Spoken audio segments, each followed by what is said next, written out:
కడప ఆర్థిక మాంద్యం రాబోతా ఉంది. రూపాయి విలువ పూర్తిగా పడిపోయే పరిస్థితులు వచ్చేసాయి. ఎగుమతులు లేవు, దిగుమతులు ఉండవు.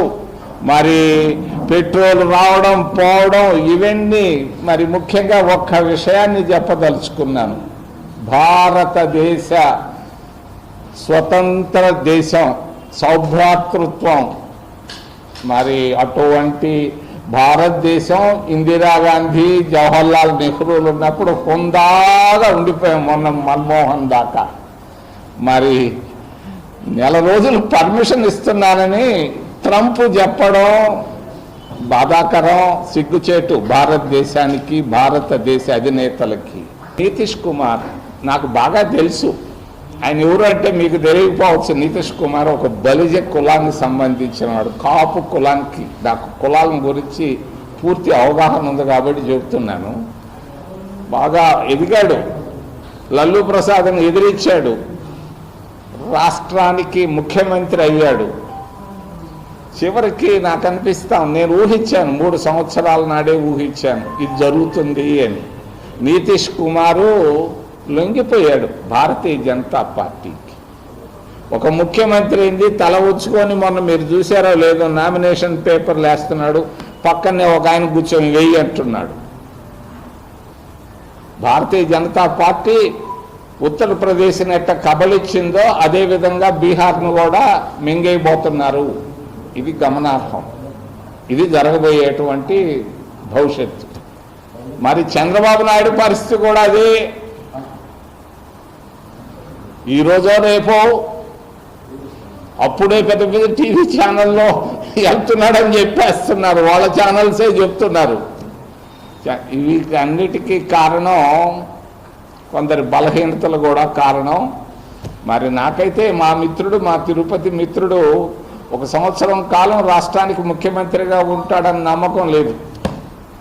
భారతీయ జనతా పార్టీ మింగేసినా మింగేస్తుంది ఆయన్ని. నితీష్ కుమార్ని మింగినట్టే ఈయన్ని మింగేదానికి అవకాశాలు 90% ఉన్నాయి. ఎవరు ముఖ్యమంత్రో ఏందో అయితే నాకైతే తెలియదు. వైఎస్ఆర్ కుటుంబం 11 సంవత్సరాలు ముఖ్యమంత్రిగా అనుభవించారు. మరి ఏముంది కడపలో? ఏమన్నా సాధించారా? ఒక్క సంస్థన్నా, ఒక్కటన్నా, ఒకటి చేశారని చెప్పుకునే దానికి ఏమైనా ఉందా? నేను తిరుపతిలో బయలుదేరాను, ప్రయాణం చేస్తే ఈ పక్క చూస్తే ఏమీ లేదే. కడపలో 11 సంవత్సరాల్లో సాధించిన ప్రగతి ఏంది? ఏమీ నాకు కనపడటం లేదు. మరి చిన్న కుటుంబాల్లో పుట్టి సంపన్నులుగా ఎదిగారు. మా చంద్రబాబు నాయుడు కూడా చిన్న ఒక నిరుపేద కుటుంబంలో పుట్టాడు, బిలియనీర్ అయ్యాడు, లేకపోతే కాబోతున్నాడు. మరి మరీ చిన్న కుటుంబంలో పుట్టినటువంటి వైఎస్ఆర్ కూడా వాళ్ళ కుటుంబం వీళ్ళు బిలియనీర్ల జాబితాల్లో చేరిపోయినారు. దేశంలో ఉన్నటువంటి ముఖ్యమంత్రులు సంపన్నమైనటువంటి ముఖ్యమంత్రి మన చంద్రబాబు నాయుడు గారు. కరుణానిధి కొడుకు కంటే సంపన్నుడు. ఏమో ఎలా వచ్చిందో నాకైతే తెలీదు. పోనీలే. మరి జగన్మోహన్ రెడ్డి మాజీ ముఖ్యమంత్రులనే కాదు, ముఖ్యమంత్రులు అందరికంటే సంపన్నుడు. ఎలా వచ్చాయి? అయినా నాకెందుకు, వాళ్ళ పని వాళ్ళది. మరి ఈ విధంగా వైఎస్ఆర్ కుటుంబం, మరి ఆయన చంద్రబాబు నాయుడు వీళ్ళిద్దరు కలిసి దాదాపుగా 20-30 సంవత్సరాల పైనే ఉన్నారు ముఖ్యమంత్రులుగా. అటు చిత్తూరు జిల్లాకు కానీ, ఇటు కడప జిల్లాలకు కానీ వాళ్ళు చేసిన ప్రగతి నాకేం కనపడటం లేదు.